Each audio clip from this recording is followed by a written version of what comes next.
memang karena ulah kita yang mengeksplorasi alam secara ugal-ugalan, reboisasi, pembakaran hutan. Ini Allah nyatakan dalam Quran, zaharal fasadu fil barri wal bahri bima kasabat aydin nas. Kerusakan di darat dan di laut akibat ulah tangan manusia. Ya. Akibat keserakahan, apalagi oligarki yang sudah mencengkeram. Antaranya Omnibus Law yang luar biasa dahsyatnya, itu bisa menggerus kekayaan kita. Luar biasa. Dan akhirnya kita pula, karena pada hakikatnya sunnatullahnya ketika kita merawat, menjaga alam dengan baik, maka alam akan memberikan kebaikan-kebaikannya kepada kita. Kita rawat alamnya dengan ditumbuhi pohon, maka alam akan memberikan kebaikan, timbul buah, kesejukan, lingkungan hidup yang nyaman. Ya. Ketika alam kita kotori, kita rusak, dia pun akan memberikan dampak negatif kepada kita manusia. Kerusakan alam, banjir, bandang, dan seterusnya.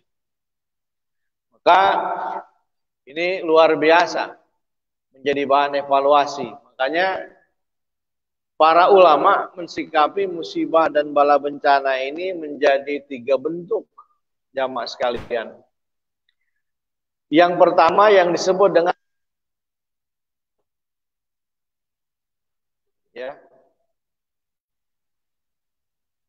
apa ujian musibah yang banyak yang soleh dalam rangka meningkatkan derajatnya untuk lebih tinggi lagi. Kelihatannya dina mendapat musibah, Allah sedang uji untuk mengangkat derajatnya.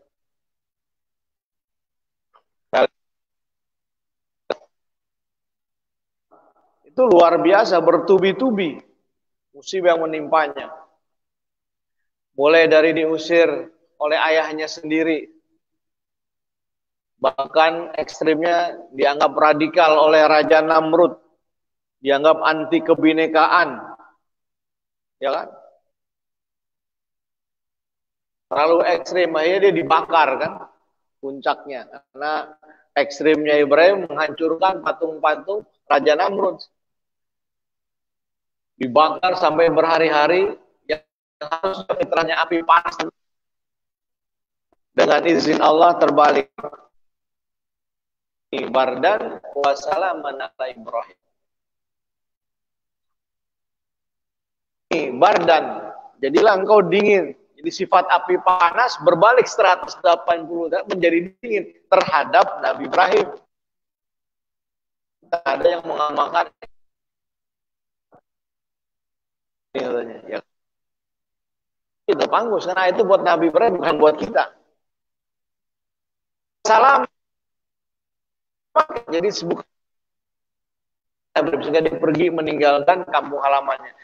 Ujiannya, musibah yang dia harus keluar dari kampung halamannya.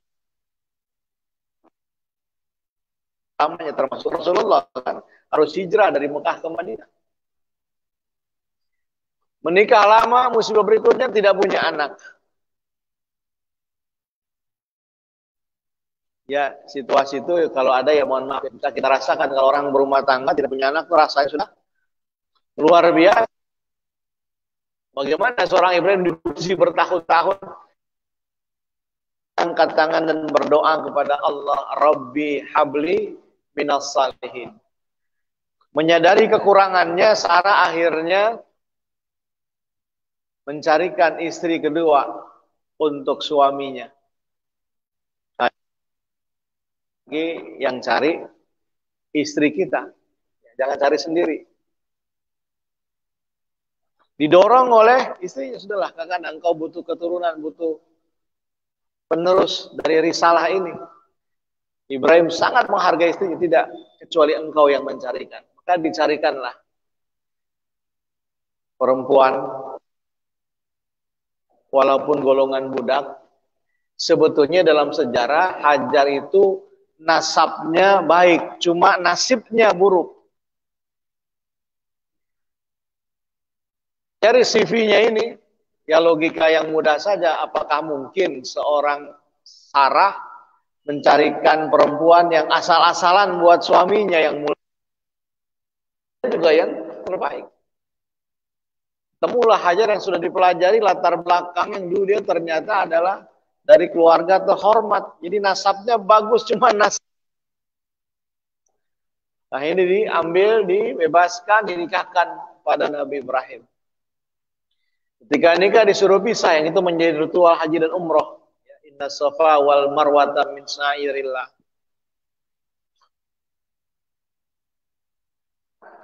Diuji lagi, harus tinggalkan anaknya. Dia kembali kepada istrinya. Ketika melihat anaknya sudah mulai remaja, ada perintah untuk menyembelih. Ini luar biasa. Musibah kepada Nabi Ibrahim alaihissalam.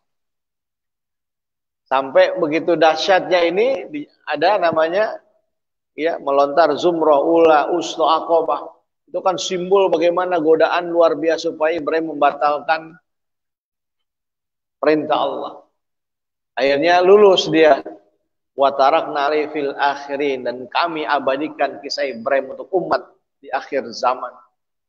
Dan semakin mulia terangkat derajat Nabi Ibrahim alaihissalam, bahkan dia bergelar Abul Anbiya. Bahkan tasawuf kita pun sampai hari ini masih menyebut namanya. Allahumma sholli ala Muhammad wa ala Muhammad kama shallaita ala Ibrahim wa ala Ibrahim. Wa barik ala Muhammad wa ala Muhammad kama barakta ala Ibrahim wa ala Ibrahim fil alamin innaka.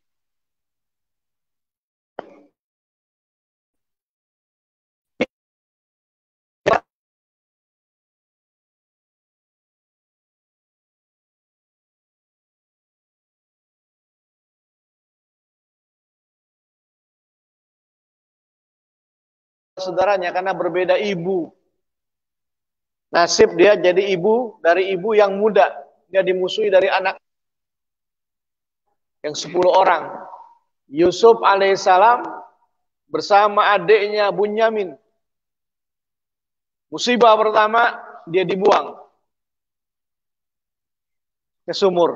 Supaya nanti perhatian bapaknya nggak lagi ke Yusuf pada kita semua. Karena versi mereka ayahnya berlebihan menyayangi Yusuf. Nggak tega, akhirnya dibuang sumur. Itu musibah pertama, dibuang. Dijauhkan dari ayah kandungnya, dari orang tua sendiri, oleh saudara-saudaranya sendiri. Kafir. Datang kesannya mau menyelamatkan, cari keuntungan. Kan banyak model begitu sekarang. Tujuannya menyelamatkan rakyat, cari keuntungan. Buat partainya, buat teman-temannya. Padahal dia mengambil keuntungan dari proses penyelamatan tadi. Ternyata Yusuf bukan diselamatkan, tapi dijual. Ini kesannya jadi dewa penolong, padahal dia mau cari keuntungan dari pertolongannya. Wah, ini anak kelihatan memang Yusuf terawat dengan baik, wajahnya tampan. Nih kalau kita jual jadi budak, harganya pasti mahal. Maka dilelang karena wajahnya yang tampan, tampilan fisik yang bersih, menarik, dilelang dengan harga yang tinggi. Yang sanggup beli gubernur. Dilelang disanggup. Ya, Gubernur Kitfirul Aziz untuk menamai istrinya Zulaiha karena dia sering tugas-tugas ke daerah. Fitnah yang ketiga, dia dilecehkan oleh istri gubernur. Waqad hammad bihi wa hamma biha laula ar'a burhana rabbih. Sungguh Zulaiha tergoda. Jadi yang menggoda itu Zulaiha. Wa hamma biha. Akhir Yusuf pun tergoda. Laula ar'a burhan. Allah berikan burhan. Khafullah. Saya takut kepada Allah. Akhirnya ketahuan. Kan Yusuf yang dilecehkan. Nabi Yusuf yang jadi korban. Tapi menutupi kekuasaan, malu dong sebagai gubernur. Istrinya selingkuh. Yusuf yang dituduh berbuat chat mesum. Padahal dia cara berulang-ulang aja. Beda pelakunya, beda prosesnya. Yusuf yang jadi korban kemesuman, tapi tuduhannya Yusuf yang berbuat. Padahal dia korban. Tapi karena dia nggak punya kuasa, yang punya kuasa gubernur diputar balikkan.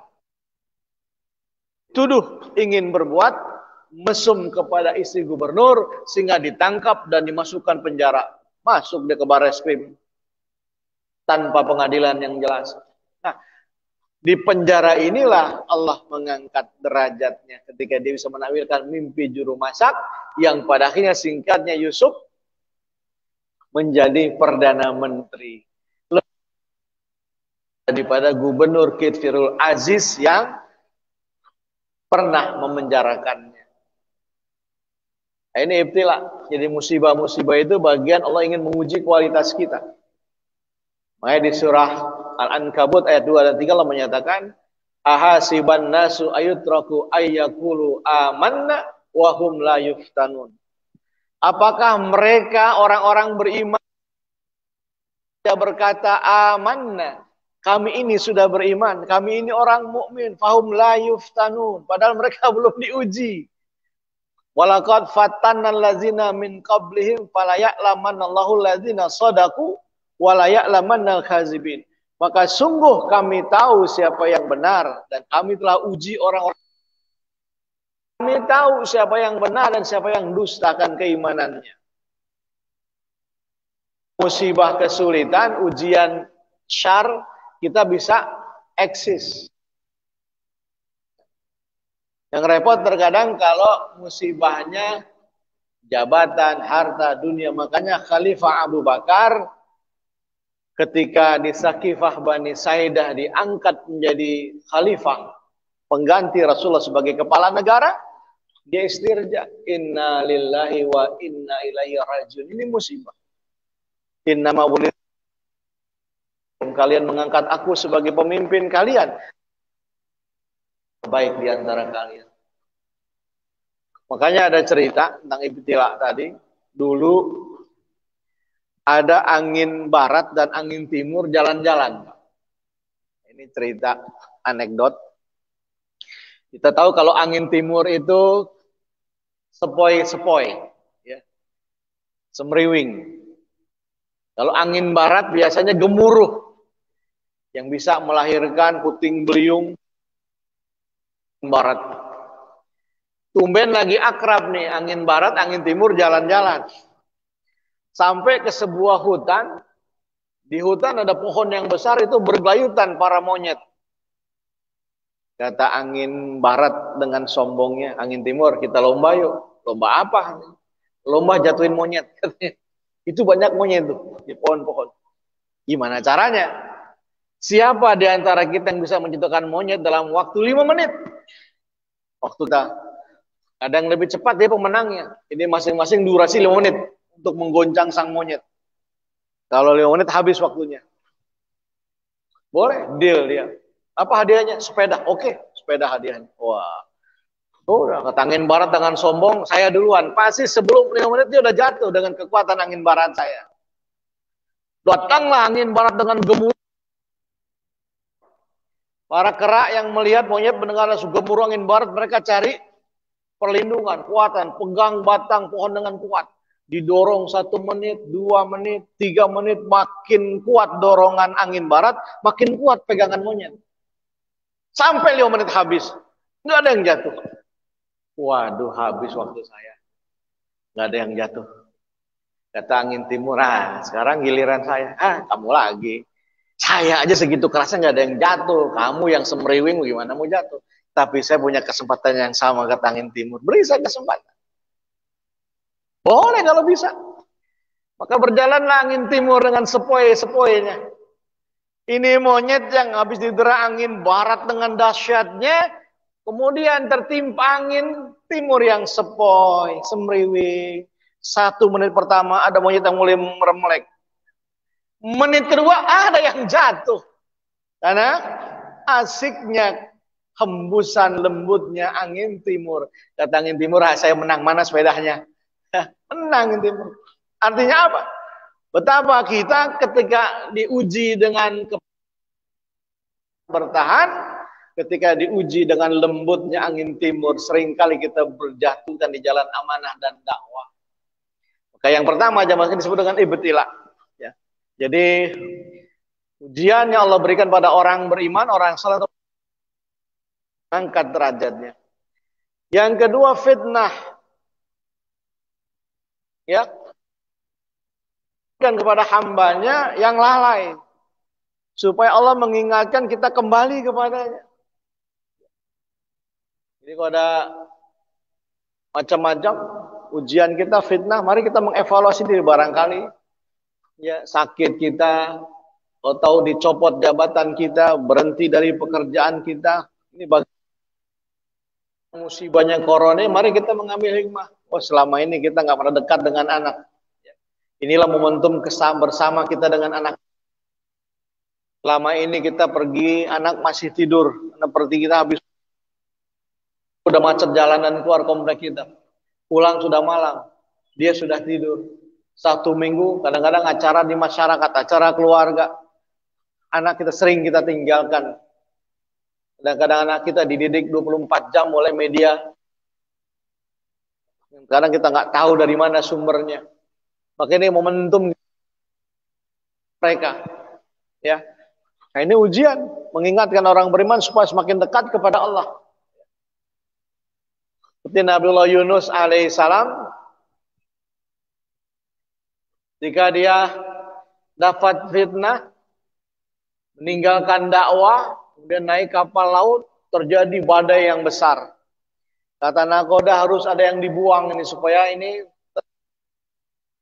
berarti penumpang ada yang dibuang supaya stabil. Diundi yang keluar Nabi Yunus. Dilempar dia ke tengah lautan, ditelan ikan besar. Digambarkan dalam surah Al-Anbiya. Surah Yunus sendiri ada. Maka di saat itulah Nabi Yunus alaihissalam mengevaluasi diri, bermuhasabah. Barangkali ini bagian cara Allah mengingatkan. Dia menyadari kekeliruan yang selama ini meninggalkan dakwah. Bayangkan dakwah berpuluh tahun, umatnya bebal. Kalau sekarang kan enak dakwah kan para ustadz. Apalagi di TV-TV besar tuh udah dijemput, disiarkan TV One, transportnya jelas, ya. Ini udah nggak dijemput, nggak disiarin, nggak dikasih transport, nggak didengerin juga. Jadi hopeless sudah Nabi Yunus pergi. Dia sadar itu hal yang salah. Makanya dia berdoa di perut ikan besar yang Allah gambarkan dalam surah Al-Anbiya ayat 87. La ilaha illa anta subhanaka inni kuntu minal zalimin. Tiada Tuhan kecuali Engkau ya Allah, Maha suci Engkau. Inni kuntu minal zalimin. Sungguhnya aku dulunya pernah berbuat zalim. Dengan musibah ini akhirnya Allah terdamparkan sang ikan di pinggir pantai. Yunus keluar dan kembali kepada umatnya menyadari kekeliruan yang meninggalkan amanah.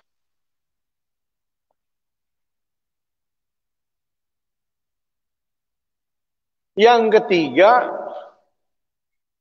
ya, musibah juga selain jadi fitnah, dia merupakan azab yang Allah timpakan kepada orang-orang yang membangkang, yang berbuat fahisyah, yang berbuat zolim di luar batas kemanusiaan. Di dalam Al-Quran Allah menyatakan walanuziqannahum minal adzabil adna dunal adzabil akbar la'allahum yarji'un. Dan pasti kami timpakan kepada mereka sebagai siksa yang dekat di dunia, yang lebih besar di akhirat, agar mereka kembali ke jalan yang benar. Kalau ini bagian dari azab Allah, ya, maka kita mohon ampun. Yang terjadi pada Nabi Nuh alaihissalam. Di dalam Al-Quran, surah Al-Ankabut ayat 14, Allah menyatakan walaqad arsalna Nuhan ila qaumi falabisa fihim alfa sanatin illa khamsina aman. Sungguh telah kami utus Nuh kepada kaumnya. Alfa sanatin illa khamsina aman. 1000 kurang 50 tahun. Jadi 950 tahun. Gimana kurang sabarnya Nabi Nuh. Umat ini terus membangkang, terus bermaksiat. Sampai akhirnya fa'akhazahumut tufana wa hum zalimun. Maka kami kirimkan banjir bandang. Jadi, turun air jadi dari dua sisi, dari langit turun dengan deras, dari bumi memancur, makanya cepat naiknya banjir. Dari atas turun dengan deras, dari bawah memancur. Hanya seluruh negara menjadi banjir bandang. Allah azab dengan banjir karena kemaksiatan mereka. Atau umat Nabi Lut yang berbuat homo, lesbi, sudah diingatkan, masih juga mereka berbuat fahisyah. Akhirnya Allah timpakan mereka penyakit yang mengenaskan. Allah azab mereka dengan penyakit yang mengenaskan. Mereka mati secara nista. Maka kalau musibah, bencana yang menimpa bangsa kita, ini bagian dari azab Allah. Hendaklah dari pemegang amanah tertinggi sampai kita rakyat jelata mengevaluasi diri. Tubu ilallahi taubatan nasuha. Maka bertaubatlah kepada Allah dengan sebenar-benarnya taubat. Yang mudah-mudahan dengan taubatnya kita, Allah mengangkat ini segala. Sebab orang yang bertaubat adalah orang yang dicintai Allah. Innallaha yuhibbut tawwabina wa yuhibbul mutatahhirin. Sesungguhnya Allah sangat cinta kepada orang-orang yang bertobat lagi membersihkan diri. Al-Imam Nawawi dalam kitab Riyadhus Shalihin menyatakan ada 3 bentuk taubatan nasuha kita. Yang pertama, menyesali perbuatannya. Kalau dia berbuat maksiat, dia menyesal atas perbuatan dosanya. Yang ketiga, berhenti dari perbuatan dosanya. Yang suka judi berhenti, yang suka zina berhenti, ya. Yang ketiga, berazam tidak mengulanginya dan beramal soleh dengan apa yang diperbuat sebelumnya. Kalau sebelumnya dia lalai meninggalkan sholat, ya, maka dia menjadi orang yang awal waktu. Kalau sebelumnya dia berzina, menjadi orang yang menjaga pandangannya. Kalau sebelumnya dia berjudi, bentuk taubatnya sekarang menjadi orang. Dan yang keempat, kata Imam Nawawi, kalau ada hak adami, kembalikan. Jadi bentuk taubatnya koruptor bukan ikut zikir bareng, nangis-nangis. Tetapi hasil korupsinya tetap disimpan dengan aman. Nah, ini dia belum taubat. Kan yang diambil, yang disita, ya. Tapi belum kedengeran ya koruptor disita. Yang ada mah Habib Rizik dengan FPI kemarin miliaran. Padahal itu duit buat bencana. Ya disita rekeningnya tuh. Sampai rekening anaknya, menantunya habis disita. Nah, itu sumbangan dari jamaahnya buat seperti sekarang bencana-bencana. Kalau koruptor kan belum kedengeran rekeningnya disita. Jadi kalau nggak ketahuan dia nggak sita, dia belum bertobat. Percuma dia bolak-balik umroh, tapi hasil korupsinya, aset yang dia bawa masih dia nikmati. Maka kata Imam Nawawi bentuk taubatnya kalau ada hak adami kembalikan. Kalau punya hutang dibayar, ya kalau dia korupsi, ya kembalikan kepada aset negara. Kembalikan kepada negara. Itu bentuk taubatnya dia. Jadi belum disebut taubat di masjid, tapi barang bukti atau hasil korupsinya masih dia manfaatkan. Nah, ini tidak termasuk. Jadi kalau ada hak adami kembalikan. Karena itu akan menjadi tuntutan. Ada orang masuk di sana dan dituntut banyak orang karena selama di dunia banyak hak adami yang ada padanya. Muflis, nanti di akhirat ada orang-orang yang pailit, orang-orang yang bangkrut. Latar belakang orang-orang Ansor, orang Madinah, saudagar, bingung nih ya Rasulullah, bagaimana mungkin di akhirat masih ada orang-orang yang bangkrut, masih ada orang-orang yang pailit. Kalau di dunia setahu kami orang yang bangkrut, orang yang pailit, yang modalnya habis, hutangnya banyak. Bagaimana di akhirat ada orang yang pailit? Nggak mudeng nih sahabat. Maka Nabi menjelaskan, al-muflisu fina, orang yang muflis, orang yang pailit di akhirat, nanti orang yang datang menghadap Allah di hari kiamat dengan membawa pahala sholat, membawa pahala haji, membawa pahala puasa, membawa pahala zakat, tapi juga membawa banyak masalah. Nanti tiap orang menuntut. Ya Allah, selama jadi penguasa, tanah saya diambil dengan tanpa keadilan. Dirampas begitu saja. Sehingga anak cucu saya terlantar. Hari ini saya di dunia saya nggak bisa menuntut balas karena backingnya wali kota, gubernur, menteri, jenderal. Diambil pahala dia setara dengan dosanya diberikan pada yang nuntut. Masuk kalau kita punya hutang, ya Rob, dia punya hutang. Ya, tiap tahun ganti mobil, tiap bulan ganti HP, tapi hutangnya nggak dibayar. Sehingga saya terzalimi. Hari ini saya menuntut balas. Diambil setara dengan hutang yang diserahkan pada yang menuntut. Modal pahalanya udah habis kata Nabi. Orang datang masih ada. Bukan orang lain, masih keluarganya. Ya Rob, saya nuntut. Dulu bagi waris nggak adil. Karena saya bungsu, hak saya terzalimi. Semua dibalik nama atas nama dia. Diambil untuk kepentingan dia sebagai anak yang tertua. Saya yang bungsu tidak dapat apa-apa, terzalimi sehingga hidup kami menderita di dunia. Hari ini kami menuntut balas. Pahalanya udah habis, gimana kata Nabi? Maka dosa orang yang nuntut diambil setara dengan kejahatan yang dituntut dan diserahkan kepada dia. Sudahlah pahala nggak punya, dosa orang dia tanggung, summa yugzafu ilan nar, kemudian dilemparkannya ke dalam api neraka. Maka yang keempat, bentuk taubatan nasuha kita mengembalikan hak adami. Ini penting. Saking pentingnya Rasulullah sendiri di tengah sakitnya, Pak. Dia sedang panas dingin dengan tubuhnya yang luluh lunglai diri. Di depan kamarnya, di sebelah masjid, dia berpidato dengan suara tergetar. Ya ayuhan nas man akhastu lahum malan fahada mali falyakhuz minni. Nabi saking pentingnya sampai begitu lagi sakit keras, seluruh sahabat disuruh kumpul di depan rumahnya. Lalu beliau berpidato di lapangan dengan suara tergetar, wahai sekalian manusia, barang siapa di antara kalian selama aku memimpin di sini, ada yang pernah aku ambil hartanya, sengaja maupun tidak, atau aku pernah hutang belum tuntut sekarang.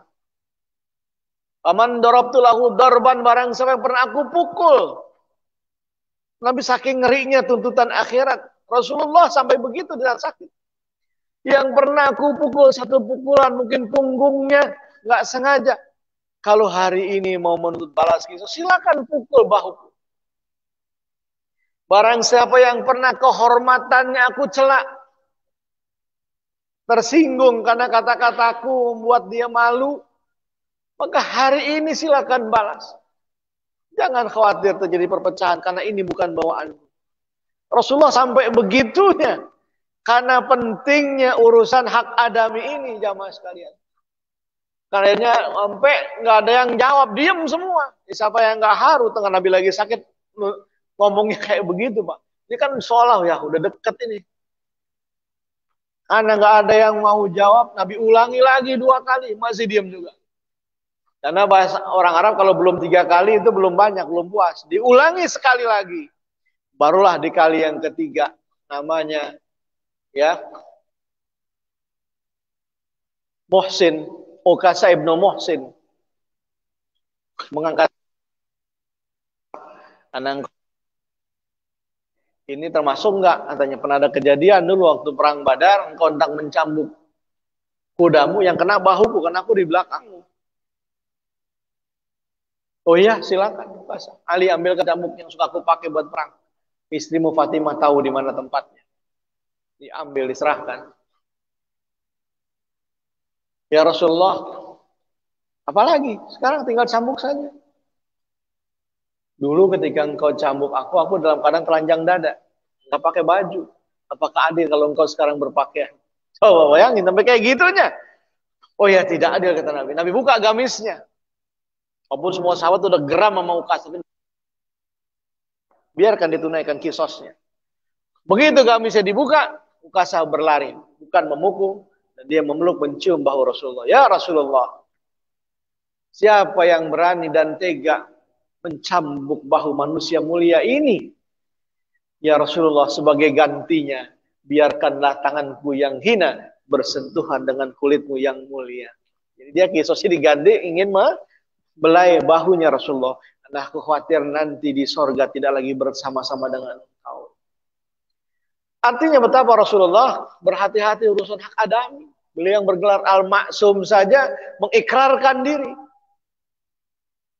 Minta dikisos. Ya. Karena saking pentingnya urusan hak adami. Maka itu yang keempat, taubatan nasuha. Dan kita taubatan nasuha, ya mudah-mudahan mari, ya harusnya ada, ya kalau dulu ada, itulah, ada wafat ya Ustadz kita, Kiai Arifin Ilham yang biasa ngajak kita bermuasabah nih. Situasi begini makin kita banyak pada Allah. Ya, kita belum boleh kumpul ya masing-masing kita. Di rumah masing-masing kita beribadah. Kita mengingat kesalahan-kesalahan kita yang begitu luar biasa ya. Bagaimana seorang ulama besar kita Syekh Ali Jabir sebelumnya 2 bulan sebelumnya di Lampung mau dibunuh, anak muda stres, Allah masih selamatkan nyawanya, takdirnya nggak di sana. 18 Desember terkena COVID, dokter sudah menyatakan negatif rupanya. Berikutnya beliau terkena gagal jantung. Allah sudah panggil di usia yang sangat muda, 44 tahun. Tapi insya Allah nikmat beliau, jasanya luar biasa kepada kita. Banyak orang diangkat derajatnya, orang menjadi hafizah, insya Allah menjadi bekal. Bagaimana dengan kita? Ya, kalau situasi itu ada pada kita sekarang. Banyak sebagian saudara kita, guru-guru kita, yang mungkin bukan karena COVID dia wafatnya, tapi kan salah satu penyebabnya adalah karena komorbidnya tadi. Dia sudah punya penyakit akut, akhirnya 2-3 hari jamaah saya cuma 2 hari demam biasa, dibawa ke dokter, ternyata paru-parunya sudah terkena. Ya. Hari ketiga sudah dapat kabar meninggal dunia. Begitu cepat terasa ini Allah. Kita nggak punya apa-apa, ya kan? Betapa manusia nggak berdaya dengan gempa, longsor sudah luar biasa. Bagaimana kalau ini merupakan nanti Allah siapkan sebagai tanda akan datang kiamat kubro? Iza zulzilatil ardu zilzalaha wa akhrajatil ardu asqalaha wa qala al-insanu mala. Kalau bumi digoncangkan dengan sedahsyat-dahsyatnya, saking dahsyatnya dalam Quran sampai ibu yang netein bayinya lepas. Bayangkan kalau ibu udah melepaskan tetek bayinya, saking dahsyatnya ibu yang menyusui bayinya terlepas, dia nggak sadar. Saking dahsyatnya. Ketika itu datang, sudah kita menjadi orang-orang yang mempersiapkan diri kepada Allah. Maka yang ketiga dia ada. Kalau bagian dari azab Allah, mari sama-sama sudah kita kembali kepada Allah, koreksi diri kita, menjaga amalan-amalan kita, yang mudah-mudahan ini semakin mendekatkan kita kepada Allah, yang mudah-mudahan dengan taubatan nasuha kita bermohon pada Allah, segala musibah, bencana, sudah bukan waktunya kita saling menyalahkan. Yang terbaik sekarang kita saling mengevaluasi, mulai yang tertinggi, mari kebijakan-kebijakannya melihat. Mudah-mudahan membela rakyat kecil. Buat kita rakyat kecil, mari mohon pada Allah agar terbuka mata hati para pemimpin kita untuk senantiasa berada di jalan Allah dan Rasulnya. Dan semoga Allah menerima taubat kita, sehingga barangkali jika ada taubatan nasuh kita diterima Allah, mengangkat musibah bencana yang luar biasa dan menimpa bangsa yang kita cintai. Barangkali ini dapat saya sampaikan, yang mudah-mudahan ada manfaatnya buat kita semua. Benar datangnya dari Allah, keliru dan salah, kealfaan, kesilapan saya pribadi, pada Allah saya beristighfar, pada jamaah saya mohon maaf. Assalamualaikum warahmatullahi wabarakatuh.